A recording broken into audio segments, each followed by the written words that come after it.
थी। तो कहीं ना कहीं माननीय मंत्री जी 9 बजे आए थे, आधे घंटे में वो सागर के लिए निकल गए, किसी भी कर्मचारी नेतागण से नहीं मिले। इसलिए हम माननीय त्यागी सर से चर्चा करके, माननीय सी पी पटेल से चर्चा करके आज का टाइम फिक्स हुआ। और बिंदु जो हमने शनिवार को माननीय त्यागी सर के पास में मार्गदर्शिका के तहत रखे थे, उस मार्गदर्शिका में त्यागी सर ने गहन मंथन करके माननीय हमारे विभाग के मुखिया को व्यवस्थित प्रेजेंटेशन कराकर, और माननीय जी ने भी उस पर गहन मंथन किया, माननीय मंत्री जी ने। और आज हम तीनों भाई बैठ के सार्थक उनसे चर्चा की गई। प्रत्येक बिंदु पे जो बिंदु मार्गदर्शिका 2025 में हमारे हित में नहीं है, उन सारे बिंदुओं को परिवर्तन किया जाएगा, पहली बात। दूसरी बात, अंशकालिक पूर्णकालिक तो वो भी स्पष्ट है कि निश्चित तौर पे हम पूर्णकालिक की ओर जा रहे हैं। और जो अन्य कर्मचारी की जो सुविधा नीति है 5 जून 2018 की नीति है, उस नीति में जो सुविधा मिलती है समस्त कर्मचारियों को, वो सुविधा मध्य प्रदेश के 23,000 ग्राम रोजगार सहायक को मिलने लगेगी। ये मैं आपसे कहना चाहता हूँ।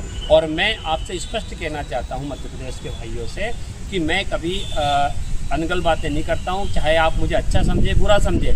जो बात है जो स्पष्ट है, क्योंकि मैं कोई नेता GRS शंकर नहीं हूँ, मैं आपका एक सेवक के रूप में काम करता हूँ और मैं आपकी भावनाओं के साथ खिलवाड़ नहीं कर सकता हूँ। जो है वो सत्य आपके सामने परोसता हूँ। किंतु माननीय मंत्री जी ने खुला कह दिया है, आज हम बिल्कुल गदगद है पूरा प्रदेश कि माननीय मंत्री जी के एक एक पॉइंट उनके दिल में बसे, उनके हृदय में बसे रोजगार सहायक के। ये देख के हमें बहुत खुशी मिली। और उसमें हमारे SB पटेल सर का योगदान, हमारे त्यागी सर ने पूरी नोटशीट बना के उनको सर को अवगत कराया। तो मैं आप सभी से निवेदन करना चाहता हूँ कि हमारे सभी भाई परिवार के हैं, घर के हैं।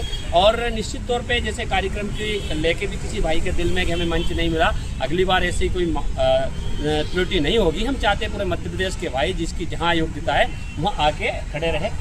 और मैं आपसे ये भी निवेदन करना चाहता हूँ, हमारी कुछ बहनें हैं मध्य प्रदेश में, 1 से 1,500 बहनें हैं। उन बहनों को भी दूसरे ज़िले में जहाँ उनकी शादी हो चुकी है, जहाँ उनका परिवार का संचालन होना है, जहाँ उनके एक नए परिवार की शुरुआत होना है, वहाँ रह के वो नौकरी कर सकती है। बस यही शब्द मैं आप सभी भाइयों से कहना चाहता हूँ। दूसरा, हमारे सचिव की जो भर्ती है उसमें भी जो पहले की जो प्रक्रिया है, उस प्रक्रिया के तहत उसमें रोजगार सहायक को, और हमने एक जिक्र और किया है हिमाचल राजस्थान का। और कहीं ना कहीं हमारे मंत्री जी बहुत पॉजिटिव है, वो भी बिल्कुल मैं मानता हूं कि मुझसे भी हटके हैं। जो बात है वो सामने है, वो सामने करते, चाहे कितना बड़ा लीडर हो, क्या कितने बड़ा व्यक्ति हो, कितनी बड़ी सरकार हो, वो हम खुश है। और मैं आपसे निवेदन करना चाहता हूं कि जो भी गिले शिकवे इस कार्यक्रम में हुए, जो भी गलती हुई है, हम एक परिवार के रूप में मिलकर काम करें, क्योंकि ये संगठन आपका है, इसको आपको ही संभालना है, मध्य प्रदेश के समस्त भाइयों को। बस इन्हीं शब्दों के साथ मैं आपको पुनः प्रणाम करता हूँ। निश्चित तौर पर रिजल्ट आपको मिलेगा आगामी दिनांक में, यह आपको वचन करता हूँ।